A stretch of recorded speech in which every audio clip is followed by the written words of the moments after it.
César Emilio Peralta, César Abusador, hay que buscar su historial. Y su historial, él se inicia, como le llaman estos muchachos, cuando se inician en las labores primordiales del narcotráfico, que son recogidas, escoltas, son guaremates, como le dicen ellos. Él empieza así en la banda de Florian Félix. Luego de eso, cuando Florian ya entra en prisión, él se encarga del brazo operativo logístico, de la coordinación de las recepciones de los kilos que se hacían por avioneta, que las trazas eran aéreas, no eran marítimas en ese tiempo con la facilidad que hay hoy en día. ¿De qué año estamos hablando? Estamos hablando años 95 en adelante, donde él empieza ya, pasa de ser un simple seguridad, un simple escolta, a ya coordinar brazos logísticos de operaciones de trazas.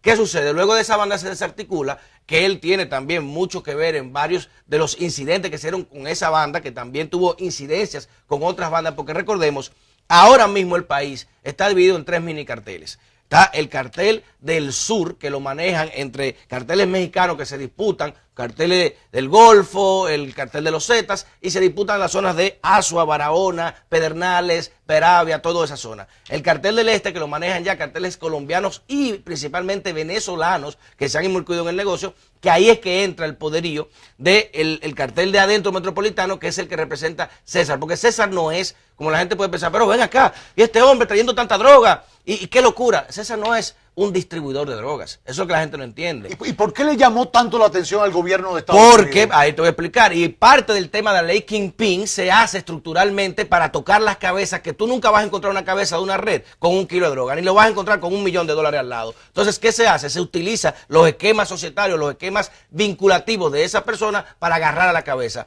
¿Qué hace César? Inteligentemente César crece con Florian Félix, crece con el Gringo, crece con el Oso, con el Mono, de todos estos narcos, micronarcos de barrio que tenían una mentalidad diferente, que era la de producir dinero, acumular dinero para sustentarse, pero nunca salían del barrio. No pensaban big thinking, no hacían pensar fuera de la caja, o sea, no pensaban para arriba. Él inteligentemente ve que ese esquema de negocio cambia. Ahí está la clave en cómo César hace la diversificación en la metodología de planificación financiera para no acabar como acabaron sus antecesores. ¿Qué le pasó al Gringo? Y la mayoría de esos muchachos tenían casa de cambios. El esquema de negocio para el lavado de las drogas, como era microtráfico, el mejor esquema era la casa de cambio. Te permitía el uso de dólares para el pago de las mercancías, que se tiene que pagar en dólares, y al mismo tiempo te justificaba la entrada del dinero. Parte de eso, cuando agarran al Gringo, recuerda que le agarraron casi 50 millones de pesos podridos, papeletas rotas, sí, claro. Las tenían caletadas en una casa de cambio. Entonces, aparte de eso, el negocio de las casas de cambio se pone en peligro. ¿Por qué? Cuando tú fallabas una entrega, cuando se cayó un cargamento, tú tenías una deuda y tú no pagabas, bueno, te caían en tu casa de cambio y ahí te quitaban todo el dinero que tenía ahí.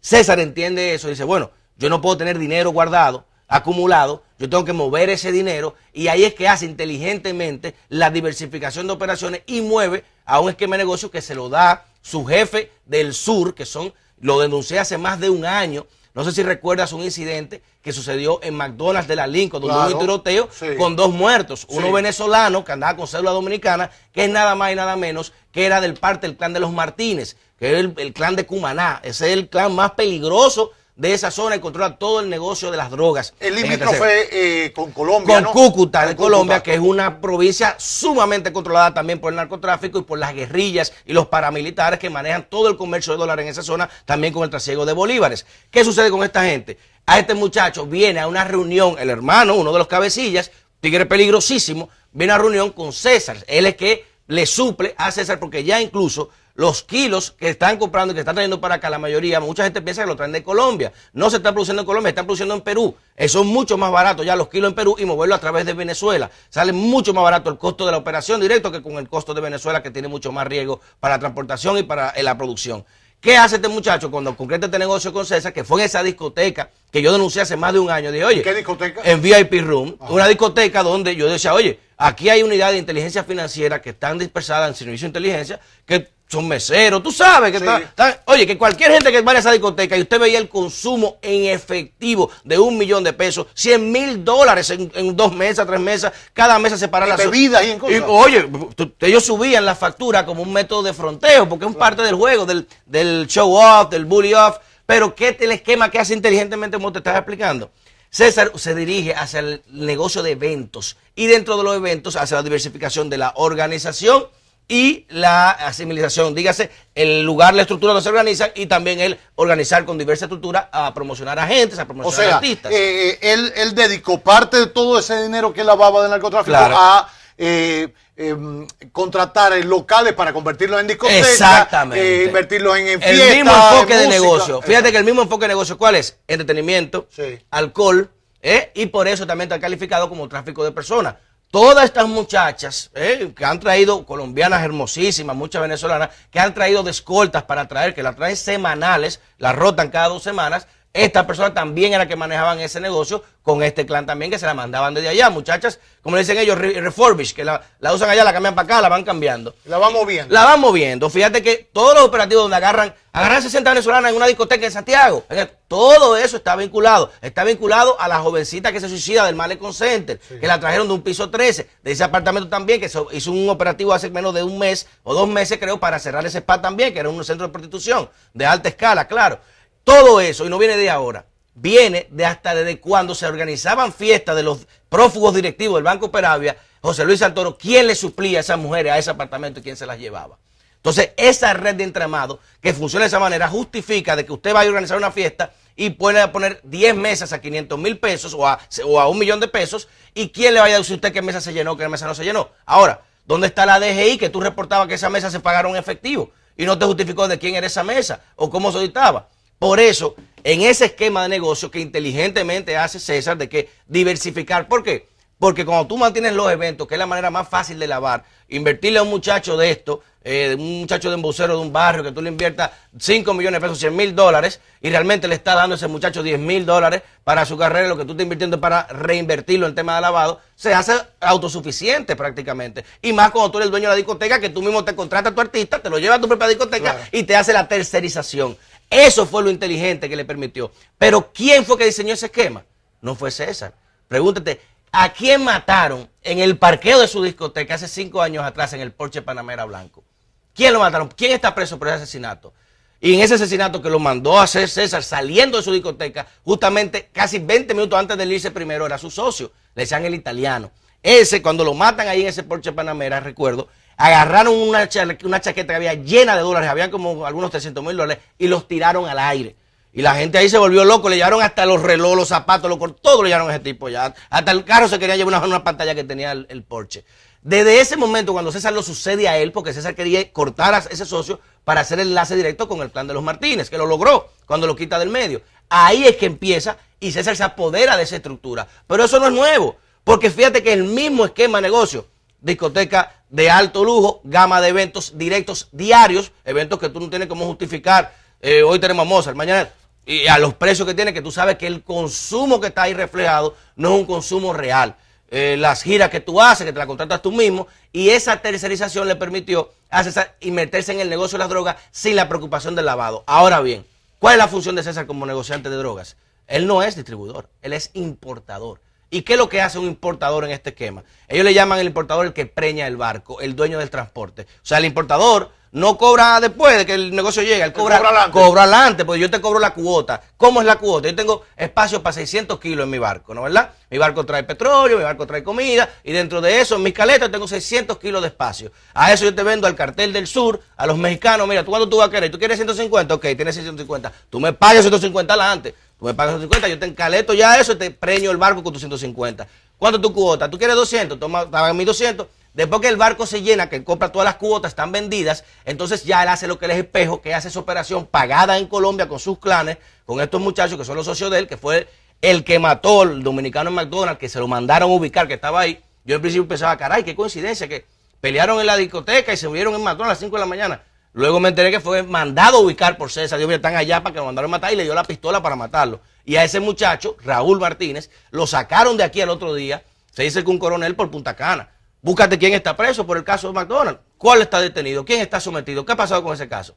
Y para continuar entonces en el esquema, César lo que hace entonces es que vende las cuotas, luego que cada quien le vende las cuotas, le pagan a él efectivo, le hace su espejo, el barco se preña, lo preña en alta mar y trae su cuota y cada quien reparte. Por eso tú nunca vas a encontrar a César Abusador con 1 kilo de droga, nunca lo vas a encontrar con $1,000,000 al lado, porque ese esquema que él armó y que tiene la estructura, le impide tener que verse sometido en ninguno de esos escenarios, precisamente para evitar tener que ser señalado como el único responsable. Por eso es que hasta ahora nunca habían podido apresar a César, o sea, puede existir todo esto que No, tú hay relatas. una complicidad obligatoria, indefinida. ¿Por qué? Porque no hay forma posible, Roberto Cavada, no hay forma posible de usted ir a un banco, a una discoteca, abrir una compañía nueva con cualquier nombre, justificar un evento y llevar 100,000, 200,000, 300,000 dólares a un banco, o justificar una línea de crédito, una discoteca, una compañía nueva con un certificado que acabas de abrir. No hay forma que usted no pueda no hay forma justificar de dónde trajo ese dinero. Si tú no tienes a alguien que te diga, sí, dale, o ven, mándamelo a mí, o ponme a firmar a mí, o ven, yo te manejo esa cuenta, o ven, sí, fue fulano que le mandó. Es muy difícil por el tema de la estructura que hay. Por eso, la complicidad que él tenía y el nivel de arraigo era tal que prácticamente no había forma. Parte de lo que se dice también es que César, cuando vendía las cuotas, cuando quería apretar a alguien o tenía algún tipo de incomodidad con alguno de los contrarios, entonces le daba información y le hacía que le tumbaban luego de pago la cuota, porque no se hace cargo de tu transporte. Tú traes hasta aquí, yo te entrego, tú recoges y ya, eso es mercancía es tuya, lo que te pase es tu problema. Entonces él denunciaba, después que recogía la mercancía y lo mandaba a joder de nuevo. Ahora, Pedro, usted lo cuenta como si eso fuera vender aquí jugos o vender un frío. Eso se ejecuta de esa manera tan llana. Mira, y normal como llevar refresco al sur. Yo te voy a dar un ejemplo de eso. Sencillísimo. Y algo que lo pueden buscar. Búscate un documental. El primer capítulo de un documental en Netflix que se llama Dope. Búscate ese primer capítulo. Para que tú veas. Eso es el narco a mí me escala. Esos son los muchachitos que te bregan con 10 kilos semanales, con 15 kilos semanales, chamaquitos de Sancho Sama. Búscate cómo operan esos muchachitos. Y tú multiplicas eso a un nivel organizativo de esta categoría y te vas a dar cuenta que no es que vende jugo colmado, es que aquí hay un tema industrializado con la droga. Hay un tema industrializado. Eso es inevitable. Lamentablemente, y eso no viene de ahora, hay que buscar desde el 2008 con el Plan Mérida, que se hace entre Canadá, México y Estados Unidos, por la guerra que tienen los carteles en la frontera. Estaba derramando un tema incontrolable con la violencia y decidieron redireccionar el flujo de los carteles hacia la vía latinoamericana a través de Centroamérica y el Caribe para un mayor control de supervisión de las rutas. Por eso que a los norteamericanos no les interesa combatir, como quien dice, el tema de las drogas. ¿Por qué? Porque al otro día, si tú le paras las drogas, tienes 90 millones de usuarios con un problema sanitario. Pero sí le interesa supervisar las rutas para que no se cuele un arma nuclear, un arma de destrucción masiva, un terrorista. Y sobre todo el dinero que entra y sale. ¿Qué es lo que causa principalmente este esquema? Que la autoridad norteamericana empiece en el trazo. ¿Qué es lo que causa? El flujo de capital de Estados Unidos hacia acá. Cuando Estados Unidos comienza a ver, el Departamento de Tesoro empieza a verificar las transferencias y dice, pero ven acá, y todos estos pagos que están haciendo esa República Dominicana, de estos eventos y de estas compañías, pero tú estoy hablando de pagos de alrededor de $1 millón semanales, haciendo aquí, porque tú tienes que hacer el charo, que es el miro en la operación espejo, recibir, pagar allá, cobrar allá, pagar aquí, y los gringos dicen, pero bueno, esto no es normal, este flujo de dinero, por ahí inicia la investigación. ¿Qué explica Manuel, que en esta estructura figuren ex peloteros o peloteros o músicos o figuras del entretenimiento? Cavada. Porque los utilizan, no se dan cuenta que son utilizados. Yo relajé en Twitter, dije, este señor tenía una agencia de peloteros retirados. Entonces, tú analizas estos casos, que son muy lamentables, porque la mayoría los cogen de tontos útiles. Y, por ejemplo, el caso yo pongo de excelencia, Mike Tyson. Mike Tyson fue el ejemplo pugilístico de los 90, ícono del boxeo de los 90. Llegó a amasar una fortuna de $809 millones en su carrera activa. ¿Sabes qué hace Mike Tyson hoy en día? Tiene una fábrica, una granja de marihuana y firma autógrafos en Las Vegas por $50 y se tira fotografías. ¿Qué te dice este esquema? De que estos peloteros que fueron modelos de éxito en su momento, en la mayoría quizás, al no tener una planificación financiera que ya la MLB te lo obliga contractualmente a que tú tengas que tener un asesor financiero, muchos desfarraron dinero. Pero tienen un esquema que para los narcotraficantes y para los lavadores es muy atractivo, que es la concepción social. Porque yo te apuesto a ti que si tú tienes un apartamento y va Octavio Dotelo o Luis Castillo mañana con $1 millón a comprártelo, tú no le vas a preguntar a Luis Castillo, mira, ¿y dónde sacaste tú? O sea, no, pero mañana firmamos el contrato, ve, no, eso fue Luis Castillo. Ni el banco te va a preguntar, de seguro, ¿entiendes? Entonces, esos son los mejores instrumentos. ¿Qué hacen con ellos? Vienen aquí, tienen problemas de deudas, tienen un esquema de vida que tienen que mantener, porque la mayoría compran muchos pasivos, no compran activos temas de valoración de negocios, sino que compran muchas casas, no pueden mantenerlo, y este señor se le aparece y le dice, mira, tú estás pasando un problema, te voy a dar $15,000 mensuales, pero tú tienes que comprarte lo que yo te diga a tu nombre y manejar la inversión que te diga a tu nombre, tú manejas mi dinero a tu nombre, porque yo tengo un tema de impuestos, que no quiero ver mi nombre involucrado, tú tienes un nombre con impuestos, no te van a joder.